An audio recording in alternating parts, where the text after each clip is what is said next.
Olá, tudo bem com você? Eu sou o pastor e jornalista Michelson Borges e tenho a grande alegria de convidá-lo para estudar comigo a Palavra de Deus, a Bíblia Sagrada. O tema de hoje, um milagre em forma de livro. Mesmo que a pessoa não considere a Bíblia um livro inspirado por Deus, um livro de origem sobrenatural, como documento histórico ela já é um tesouro incalculável. Como você deve saber, a Bíblia é uma coleção de livros, são 66 livros, escritos por vários autores, cerca de 40 autores diferentes, muitos dos quais viveram em épocas totalmente diferentes, como é o caso, por exemplo, de Moisés, que viveu lá para o ano 1500 a.C., e João, no Apocalipse, que viveu e escreveu sua carta ali no século I da era cristã, lá perto do ano 100 depois de Cristo.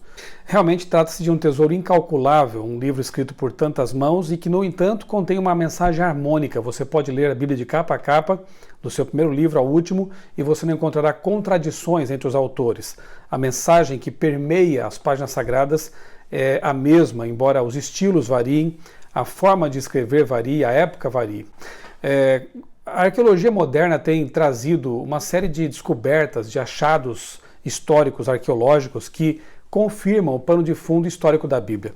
Eu vou deixar aqui na descrição do vídeo um link para uma palestra que eu apresentei um tempo atrás, um vídeo que mostra vários achados arqueológicos que confirmam realmente o pano de fundo histórico da Bíblia e deixam claro que os personagens, os lugares descritos ali são reais e não se trata de uma invenção. Então os achados arqueológicos confirmam aquilo que está no passado, um pano de fundo histórico, e as profecias, como estudaremos também aqui nessa nossa série de estudos, elas também mostram que aquilo que a Bíblia anteviu, que foi profetizado, foi previsto, tem se cumprido, se cumpriu e tem se cumprido realmente à risca. Alguns dizem que a Bíblia é como se fosse a palavra de Deus em sotaque humano, e é bem assim, porque na verdade nós entendemos que Deus usou autores humanos para escrever suas mensagens de uma forma que nós pudéssemos compreender. Imagine se Deus tivesse que escrever a Bíblia de próprio punho, usando a sua linguagem elevadíssima, seu conhecimento infinito. Certamente teríamos grandes dificuldades para entender essa mensagem. Então o que Deus fez? Ele veio ao nosso nível, ele usou seres humanos e assim transmitiu a palavra eterna numa linguagem que nos fosse acessível. Observe agora aí na sua tela esse gráfico, esse infográfico que mostra realmente o tesouro maravilhoso que é a Bíblia. Ela foi escrita num intervalo de cerca de 1.600 anos, em 3 continentes diferentes, África, Ásia e Europa, por mais de 40 autores diferentes e em basicamente 3 línguas, o aramaico, hebraico e grego. No entanto, essa coleção de 66 livros, essa biblioteca tremenda, contém um tema principal, que é a glória de Deus na salvação dos eleitos, ou seja, o plano da redenção traçado em todas as páginas. Eu tenho aqui a minha Bíblia hebraica, quero mostrar para você. Como foi dito aqui, a Bíblia foi escrita nessas 3 línguas, hebraico, aramaico e grego, então está aqui o texto hebraico, né? Claro que vale muito a pena estudar um pouco das línguas originais, você pode, quem sabe, ler a Bíblia na linguagem original, isso é muito interessante, porque todas as traduções, claro que contêm algum tipo de limitação, né? Embora ajudem muito, obviamente. E aqui, a Bíblia grega, porque o grego foi usado para escrever o Novo Testamento. Então está aqui, só para você ter uma ideia, né? Uma página da Bíblia original grega do Novo Testamento. Ferramentas que nos ajudam a estudar a Bíblia, a compreender sua mensagem, são, basicamente, é bom você ter algumas versões, algumas traduções diferentes da Bíblia. Por exemplo, eu tenho aqui a Bíblia Almeida, né, que é muito conhecida e muito estimada, especialmente pelos protestantes, pelos evangélicos, a Bíblia Almeida. Tenho aqui a Bíblia na tradução Linguagem de Hoje, para uma leitura mais devocional, ajuda bastante, é um texto mais próximo do que falamos atualmente. Veja que as línguas originais são línguas mortas, né? O grego, o hebraico, então não precisam de alteração e ficaram fixadas no tempo, mas o português, o inglês, o francês, eles vão sendo alterados com o tempo, né? Vão sofrendo modificações e por isso, de quando em quando, é necessário fazer uma nova versão, uma nova tradução da Bíblia. Tenho aqui também a Nova Versão Internacional, que é um texto interessante também para uma leitura devocional, para uma leitura mais assim, no dia a dia, não aquele estudo tão aprofundado, né? E uma versão muito apreciada também, a Bíblia Católica de Jerusalém, tenho aqui também a minha edição, é um texto muito bom, fiel aos originais grego e hebraico. Muito bem, nosso tema de hoje, como eu disse, é a própria Bíblia. O que a Bíblia diz sobre si mesma. É bom que você tome a sua Bíblia e a leia, confira por si mesmo os textos que eu vou citando aqui nesse nosso estudo. Se você precisar fazer uma pausa no vídeo, faça, abra a sua Bíblia e confira lá o texto por si mesmo. Eu começo dizendo o seguinte, que embora não seja um livro de ciência, conforme a compreensão comum da palavra ciência, a Bíblia traz algumas antecipações científicas bem impressionantes. Eu vou citar apenas 4 aqui. No meu livro A História da Vida, da Casa Publicadora Brasileira, eu tenho um capítulo ali, escrevi um capítulo que fala exatamente sobre esse assunto e quem sabe você pudesse ler e conferir essas antecipações científicas. Aliás, deixa eu me dizer mais uma coisa. Bíblias de estudo também ajudam bastante nesse aprofundamento do conhecimento bíblico. Eu quero sugerir a você a Bíblia Andrews, que também é da Casa Publicadora Brasileira. Há outras, como a Bíblia Thompson e outras mais de estudo, que são boas para você verificar o que dizem as notas, os materiais complementares, enfim. São todas essas ferramentas, um dicionário bíblico, uma concordância bíblica, são ferramentas que nos ajudam nesse estudo que vale muito a pena, da Bíblia Sagrada. Bem, em Jó capítulo 28, verso 25, encontramos ali um texto que fala sobre o peso do ar. Olha que interessante. Muito tempo antes da invenção do barômetro por Torricelli, lá nos anos 1600 e pouco, comprovando então a pressão atmosférica, a Bíblia já dizia que o ar tem peso. Levítico 13:46 fala do princípio da quarentena, de que quando houvesse ali uma pessoa doente, contagiada por alguma doença, deveria ser isolada, e isso hoje a gente chama de quarentena. Naqueles tempos, a medicina, se é que podemos dizer assim, especialmente no Egito, era muito rudimentar, muito baseada em poções mágicas, né, em ocultismo, e quando Deus tira o povo hebreu do Egito e o leva para o deserto, para caminhar rumo a Canaã, ele vai ensinando esse povo a medicina preventiva, que é hoje confirmada por pesquisas e pela medicina moderna. Jó 26, verso 7, um texto escrito 3.500 anos atrás, fala que a terra está suspensa, está flutuando no vácuo. Olha que interessante. No Egito, onde Moisés estudou, não se ensinava isso. Na verdade, eles criam que a terra fosse plana e que estaria apoiada sobre 5 colunas. Então Moisés vem, recebe de Deus essa revelação e registra na Bíblia o fato de que a terra está flutuando pelo espaço. Existem outras mais, como ele disse, eu vou deixar aqui na descrição do vídeo um link também para que você possa ler a respeito de outras antecipações científicas na Bíblia. Abra sua Bíblia agora em João capítulo 5, verso 39, e nós vamos ler o texto muito interessante que apresenta aqui o personagem central da Bíblia. João capítulo 5, verso 39. Veja o que diz: examinais as Escrituras, porque cuidais ter nelas a vida eterna, e são elas que de mim testificam. Veja que Jesus, nesse texto, mostra quem é o personagem central da Bíblia. As Escrituras testificam dele. Como ele é a figura central da Bíblia, e ela testifica dele, devemos ter sempre então em mente que todas as histórias, todas as doutrinas bíblicas têm como objetivo revelar Jesus e conduzir até ele. Ou seja, a Bíblia é um livro cristocêntrico. O objetivo sempre será levar-nos a Cristo, que é o caminho, a verdade e a vida. E o próprio Jesus disse lá em João capítulo 17, verso 17, confira em sua Bíblia, que a Bíblia é a verdade. Ele diz: santifica-os na verdade, a tua palavra é a verdade. Jesus disse de si mesmo: eu sou o caminho, a verdade e a vida. Como a Bíblia testifica de Jesus, logo ela contém também a verdade. Num tempo de relativismo como nós vivemos, em que questiona-se, né, a existência de uma verdade absoluta, a Bíblia é muito clara, Jesus é muito claro em dizer que sim, a verdade existe. A verdade pode ser encontrada e ela deve ser buscada. João 8,32, por exemplo, diz que conhecereis a verdade vos libertará.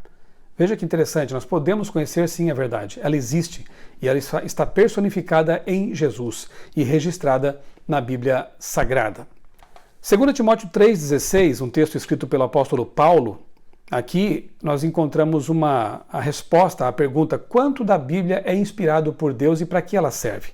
Ali Paulo diz que toda a Escritura é divinamente inspirada e serve para uma série de coisas.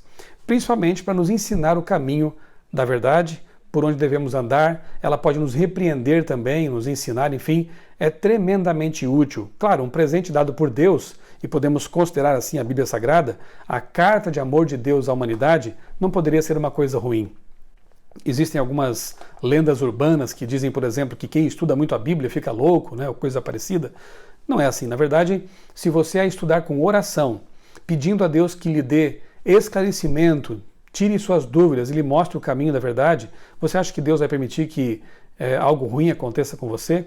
Não. A Bíblia é uma bênção e ela é totalmente inspirada. Todos os seus livros são inspirados, o que não nos dá o direito de escolher só o Antigo Testamento, ou só o Novo Testamento, só esse ou aquele livro. Toda a Escritura é divinamente inspirada, como diz o apóstolo Paulo. A palavra grega para inspirar aqui é a palavra theopneustos, ou seja, a ideia de que Deus soprou na mente dos profetas, dos autores inspirados, as ideias, a mensagem, para que eles pudessem registrar, como já vimos, de forma escrita. Então a inspiração da Bíblia é de pensamento, na mente do profeta, do escritor, e não uma inspiração como um ditado, Deus dizendo, escreva isso que eu vou lhe dizer. Claro que há algumas partes da Bíblia, algumas poucas partes, que foram realmente ditas por um anjo ou pelo próprio Jesus, mas de modo geral, a Bíblia foi inspirada no pensamento dos seus autores, que transmitiram essas ideias, como eu já falei também, numa linguagem humana compreensível. 2 Pedro capítulo 1, verso 21 também diz que, afirma claramente que o autor por trás dos escritores humanos é o Espírito Santo. Nenhum autor humano falou da parte dele, movido por si mesmo, por sua vontade, hoje eu vou escrever a Bíblia. Não, não foi assim. Deus, o Espírito Santo, foi quem usou esses homens consagrados para registrar as mensagens de Deus. Salmo 119, 105, veja que texto bonito aí na sua Bíblia. Ao que esse texto compara a Bíblia? Um texto muito conhecido. Lâmpada para os meus pés é a tua palavra e luz para o meu caminho. No mundo de tanta escuridão moral, tantas ideias contraditórias, tantas ideologias perigosas, é muito bom saber que a Bíblia é uma lâmpada, é uma luz para nos indicar o caminho certo nesse túnel escuro chamado vida. Use essa lâmpada, ilumine sua mente, seu caminho, sua casa, sua vida, lendo todos os dias a palavra de Deus. 2 Timóteo 3,15, novamente esse texto de Paulo, aqui ele diz o que acontece quando estudamos a Bíblia. Aqui Paulo diz que ela pode nos tornar sábios para a salvação. A Bíblia não concede apenas uma sabedoria meramente humana ou apenas inteligência, acúmulo de conhecimentos. Não, não é para isso que ela nos foi dada, embora aqueles que a leiam acumulem sim conhecimento, aprendam muita coisa, mas o principal propósito é para que nós possamos ter sabedoria para a salvação. Aquele conhecimento que nos impulsiona a ter o desejo, a vontade de querer ter a vida eterna, de ter a vida eterna que encontramos em Jesus. Um texto muito interessante também, que eu quero convidar você a ler na sua Bíblia, é Lucas capítulo 24, verso 27. O contexto aqui é o seguinte: Jesus havia morrido, ressuscitado no domingo, morrido na sexta-feira, ressuscitado no domingo, e seus discípulos estavam dispersos, estavam com medo, porque não haviam compreendido muito bem isso que aconteceria com Jesus. Depois eles vão compreender e vão pregar ao mundo todo essa mensagem. Mas o fato é que eles estavam nesse momento, antes de ter a compreensão adequada de que Jesus havia ressuscitado, estavam tristes, desanimados, desapontados, com suas esperanças destruídas. 2 discípulos caminhavam para uma aldeia chamada Emaús, que a distância de Jerusalém é mais ou menos 11, 12 quilômetros. Não eram discípulos muito conhecidos, um deles chamava-se Cleopas e o outro, a Bíblia sequer informa o nome. Mas Jesus, como não se preocupa com essa questão de anonimato, de fama, né, ele trata todos como iguais, aparece também a esses discípulos, como tinha aparecido para Maria Madalena e também aos demais discípulos. E ao aparecer para eles, ele começa a falar sobre a Bíblia, sobre textos que eles não reconheceram Jesus de imediato, porque de alguma forma ele veio, disfarçado, ou estavam com os olhos tão inchados de tanto chorar que nem compreenderam, nem reconheceram Jesus. Mas pelo caminho, ainda que não reconhecessem, eles ficaram muito animados ao ouvir as palavras desse estrangeiro, desse estranho que lhes ensinava a Bíblia.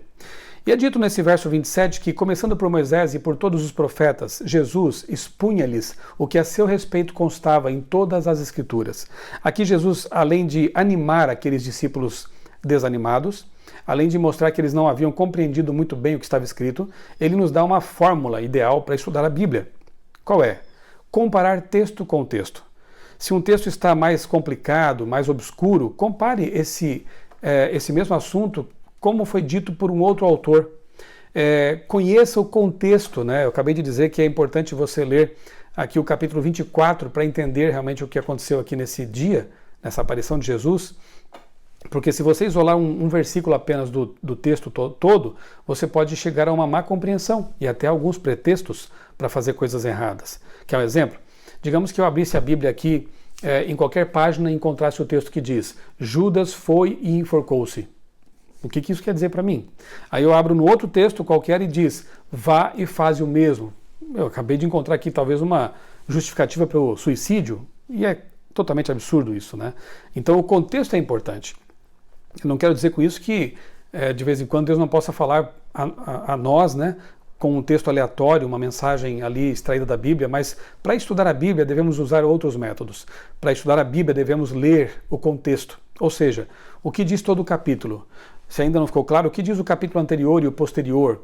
Se ainda não está claro, o que diz todo o livro a respeito do assunto? E se preciso for, e isso é muito bom, leia toda a Bíblia. Conhecer, como se diz, né, o todo da obra ajuda a gente a evitar as más interpretações, as incompreensões de textos isolados de seu contexto. Jesus usou um método que nós vamos usar aqui também no nosso estudo bíblico. Comparar textos com textos. Analisar o contexto para entender o que a mensagem quer dizer para nós. Será que basta estudar a Bíblia, ler a Bíblia e não praticá-la? Obviamente que não, né? Apocalipse capítulo 1, verso 3 diz que bem-aventurados são aqueles que praticam, não só os que ouvem e leem, mas os que colocam em prática a mensagem do livro. Tiago 1, 22 também diz que é importante praticar aquilo que estamos lendo. E Mateus 7, 21 vai na mesma direção. Não basta estudar, não basta ler, porque daí seria um auto-engano. Nós vamos saber o que Deus quer de nós, mas não colocaremos em prática. Que bênção extrairemos disso? Então peça a Deus, a começar por esse estudo, que Ele o ajude você a praticar os princípios, as verdades que você for aprendendo aqui durante esses nossos estudos. O que precisamos fazer para ter certeza de que entenderemos a mensagem bíblica e não seremos enganados? João capítulo 7, verso 17. Leia sua Bíblia, esse texto é muito precioso. Ele diz que todo aquele que quiser fazer a vontade de Deus não será enganado, saberá se a mensagem vem de Deus ou não. Portanto, ainda que eu quisesse enganar você com esses estudos bíblicos, coisa que eu não quero, porque eu não quero colocar a minha salvação em risco, a Bíblia ela faz advertências muito sérias contra aqueles que ensinam a mentira e que acrescentam ou diminuem da mensagem bíblica. Mas ainda que eu quisesse enganar você, pense assim: se você sinceramente quiser fazer a vontade de Deus, a promessa bíblica é de que você vai compreender, de que você não vai ser enganado e de que você vai conhecer um caminho muito melhor, o caminho da esperança, o caminho iluminado pela palavra de Deus. Deus leva em conta a nossa sinceridade quando queremos realmente conhecer a sua vontade, e Ele protege aqueles que querem fazer sinceramente a sua vontade. E finalmente, para que principalmente foi escrita a Bíblia? Há muitos motivos, já apresentei aqui para você alguns, mas eu considero Romanos capítulo 15, verso 4, o principal motivo pelo qual Deus inspirou pessoas escolhidas a escrever o livro santo chamado Bíblia. Romanos 15, verso 4 diz que tudo o que foi escrito antes foi escrito para o nosso ensino, para que pela consolação das Escrituras tenhamos esperança. Essa é a palavra. O mundo hoje precisa de esperança, as pessoas precisam de esperança, eu preciso de esperança e você também precisa de esperança. Mas onde encontrar a verdadeira esperança, a fonte infalível de esperança? Aqui está essa fonte. A palavra de Deus é a fonte de esperança. E Deus diz aqui por meio do apóstolo Paulo que um dos objetivos principais, se não o principal, pelo qual nos deu de presente essa carta maravilhosa, é para que tenhamos esperança. Todo estudo que fizermos aqui teremos uma decisão a tomar.